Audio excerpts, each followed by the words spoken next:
May bagong Supreme Leader ng Iran na binobomba ngayon ng Israel at Amerika. Si US President Donald Trump naman na bad trip dahil gusto niya na meron siyang papel sa pagpili ng Iranian leader. Narito ang Frontline Report. Nagngangalit na apoy na sinabayan ng maitim at makapal na usok ang bumalot sa Tehran, ang capital city ng Iran. Namataan yan sa highway maging sa mga kalapit na syudad. Nasunog ang 4 na fuel depot.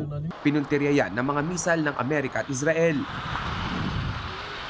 Dahil petrolyo ang tinarget, mas matindi ang sunog at mas makapal ang usok. Sunod-sunod din ang pagsabog sa Iran. Sa satellite image na ito, makikita ang mga wasak na paliparan, establishmento, pati ang mga military facility ng Iran. Ayon sa Israeli military, napatay na nila ang magiging leader ng Iranian military.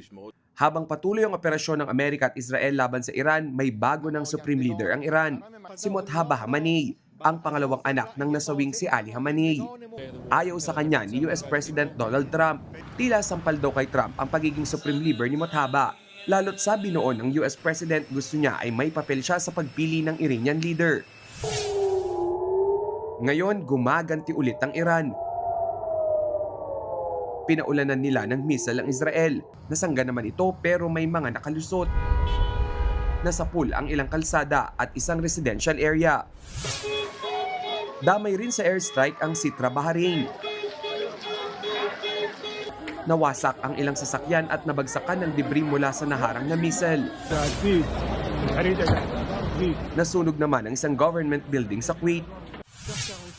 Sa Dubai, isang high-rise building ang nadamay. Bagamat natatabla ng Dubai ang iba pang missile, nakakapinsala ang mga bumabagsak na debris. Suspendido tuloy ang mga flight. Sa huling tala, higit 1,300 na ang nasawi sa sigalot sa Middle East. Una nang nagsorry si Iranian President Masoud Pezeshkian sa mga nadamay na Gulf country. Git niya tinatarget lang nila ang mga base militar ng Amerika. Pero ayon sa Foreign Ministry ng Saudi Arabia na isa sa mga bansang nadamay, kapag hindi pa tumigil ang Iran sa pag-atake sa Gulf countries, malaki ang epekto nito sa relasyon ng Saudi at Iran.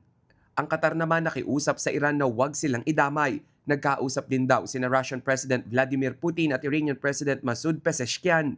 Ayon sa report, sinabi ni Putin na dapat matigil ang gulo at idaan ito sa diplomasya. Nitong linggo lang sinabi ng Iran na handa silang makipagyera sa loob ng 6 na buwan. Wala pang sagot si Trump pero una niyang sinabi na hindi sila titigil sa pag-atake hanggat may military facilities ang Iran. Nagbabalita mula sa Frontline, Rainiel Pawid, News 5.